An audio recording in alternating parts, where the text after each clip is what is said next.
E aí tem duas coisas também muito importantes. Sabe como que é feito a questão do treinamento? O treinamento precisa de dados. Treinamento de máquina, né? Isso. Para você, precisa de dados. Né? Como é que eu sei que aquela criança que tá com o olhar tal é autista? Porque eu tenho que pegar um monte de autista, muitas pessoas autistas, certo? E não autistas. E não autistas, e ver. Botar no mesmo experimento e ver como é que fica. E medir essas relações e ter toda uma análise estatística. E ver se tem relação, se tem não só correlação, se tem causalidade. Que esse é um problema muito sério. Eu já estou lendo vários artigos assim. Ele coloca uma questão que tem correlação, mas não é causa. Né? Porque ventou não sei aonde e acompanhou. E aí teve correlação. Como é que você separa as coisas? Né? Fazer teste com o autista para saber, né, se esse medicamento aqui ele funciona para isso, aquilo, aquela vitamina, ou o que seja, é muito difícil. Eu peguei fui ver não lembro o que era. Teve um médico que postou. Ele falou: isso aqui, ó, ele é bom, porque esse artigo falou que é assim. Aí eu peguei o artigo para ver. As crianças continuaram a fazer terapia. E aí? Aí a outra não vê. Tá, mas é certeza. Aí no artigo ele afirma: não, com certeza é. Eu falei: peraí, já botou que com certeza já tem coisa errada. O artigo não trabalhou com a incerteza. Não pode falar com negócio de certeza, não, né? E aí começa a ver outras questões. Então é muito difícil. Aí você pode falar assim: mas então vamos fazer o seguinte: vamos deixar essa criança sem terapia e vamos fazer o teste. Você não pode fazer isso. Isso é antiético. É antiético. Então, a dificuldade que a gente tem de trabalhar com um sistema validados por dados, que chama de data-driven, guiado por dados, tá? No autismo, eu acho muito complicado ainda. A maioria dos artigos que eu vejo, as publicações são falhas.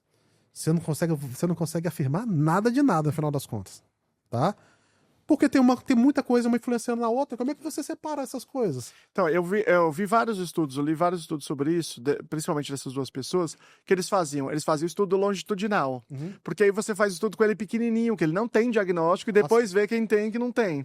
E aí você não precisa ter nenhuma desses problemas éticos, né? Mas estou falando de eye tracking. Quando a gente fala de intervenção, é um pouco mais complicado. Do eye tracking é mais simples. Agora quando você precisa ter um N grande, um monte de coisa. Sim. Mas aí vem até uma pergunta que eu quero fazer para você.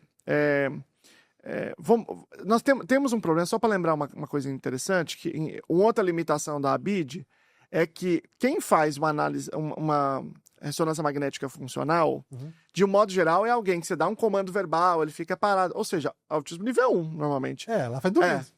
O nível 2 e 3 vai ter um estado de repouso. E aí, você tem menos atividade e menos dados para você poder analisar. Sim, você fala assim, olha isso, faz isso. Você não vai ter nada disso. Você consegue direcionar.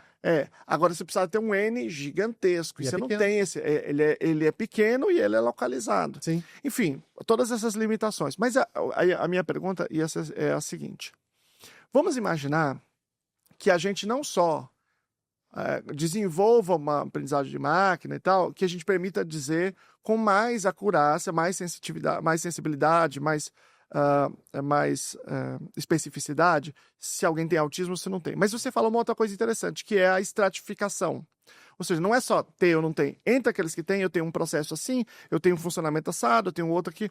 Você acha que isso pode colaborar no futuro com as pesquisas farmacológicas? Sim, porque aí vem a segunda parte do que eu estava falando. Olha só, a gente fala de data-driven, certo? Mas existe um outro modelo que a gente tem que trabalhar, pensar que isso é muito importante na engenharia, a gente trabalha muito, que é o model-based, que é baseado em modelo. E o que baseado em modelo é importante? Cara, funcionamento neurológico, a gente conhece muito bem como funciona, certo? A gente tem modelos, beleza? Eu tenho modelos, aí vem a questão farmacológica, né? Eu tenho a questão de neurotransmissores, eu tenho isso, tenho aquilo. Então eu sei como funciona. Se eu sei como funciona, e eu sei como um neurônio funciona, como se conecta, como que aquilo lá tem que funcionar, tá? Se eu tenho uma ressonância, que eu começo a ver como está funcionando, onde está falhando, eu poderia pensar no modelo baseado em modelo, que são modelos, equações, modelos matemáticos, certo? Simulações, e começar a colocar, tipo, uma questão, por exemplo, farmacológica, e ver como que ela estaria atuando naquele cérebro que eu modelei e que eu testei o funcionamento de várias pessoas autistas. E ver como, por exemplo, por simulação, onde ele estaria atuando. Então, Conhecendo a molécula e conhecendo o sistema. conhecendo o sistema, né? Você conhece tudo, você conhece a molécula, onde ela vai atuar. Porque assim, você fala no remédio. Ah, tá. Você queria que atuasse, por exemplo, diminuindo o nível de dopamina. Tá. Só que você não vai atuar só naquela área, você vai atuar no cérebro como um todo. Aí começa. Aí tem pessoa que funciona melhor, tem pessoa que não funciona tão bem, e por aí vai, né? Então, se eu consigo entender melhor como isso funciona, eu consigo, por um modelo model-based, que eu posso fazer não só na questão farmacológica, mas em várias outras Fazer pra questões. tudo, E é muito melhor do que porque você não precisa de dados. Você gera dados a partir de uma simulação.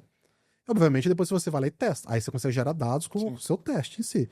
Mas você já foi guiando para onde você quer trabalhar, entendeu? E se você valida, quer dizer, a validação pode ser um resultado negativo ou positivo. Sim. Você alimenta o sistema, o modelo, a máquina, e aí depois aumenta a probabilidade dela acertar. E a inteligência trabalhando em cima disso, ela já vai ajustando em cima desse sistema.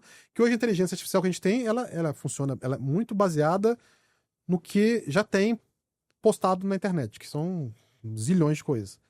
Mas se ela começa a trabalhar em cima de um sistema desse para gerar um modelo, validar um modelo, tal, aí o negócio começa a tomar uma proporção gigantesca, porque você começa a criar coisas novas. Ainda mais no nível desse neurológico, porque tem uma questão de o cérebro é totalmente a comunicação paralisada, né? Apesar de ter áreas que são bem específicas, mas tem a questão paralela. Questão de hemisfério esquerdo, direito, a gente tem notícias muito problema também na questão do corpo caloso, isso explica muita coisa. E no corpo caloso a gente pode ter áreas do cérebro que estão mais falhas do corpo caloso em si. Né? Essa comunicação de hemisfério direito e esquerdo ela é super importante. E é isso, daí você começa a ver como que o autista muitas vezes é literal, isso tem muito a ver com a questão de corpo caloso, que não se comunica um lado com o outro, que seria um lado mais criativo, um lado mais lógico, que deveria estar se comunicando e fazendo algo em conjunto, você não vê comunicando muito bem. E aí leva a questões, no final das contas, até interessantes. Porque muitas vezes você desenvolver algo extremamente funcional, lógico, precisa muito daquela parte lógica trabalhando. E aí se você tem isso separado, você tem um indivíduo que muitas vezes consegue gerar muitas coisas que outra pessoa que tem isso comunicando mais amplo, mais humanizado, vamos dizer assim. Entendam humanizado, tá, gente? Não é tirando, né? Mas uma coisa mais, assim, neurotípica, né? Mais organizada, é importante para o desenvolvimento, por exemplo, de uma tecnologia, por exemplo, tá? Ou então numa área mais, por exemplo, mais criativa. Você vê, autistas são extremamente criativos, né? Desenham, fazem coisas assim, que você olha assim, não é possível, né? Como é que faz um negócio desse? Música, né? Então a gente vê que tem muita essa questão. Então, a questão a neurológica ela é importante, né, a gente entender.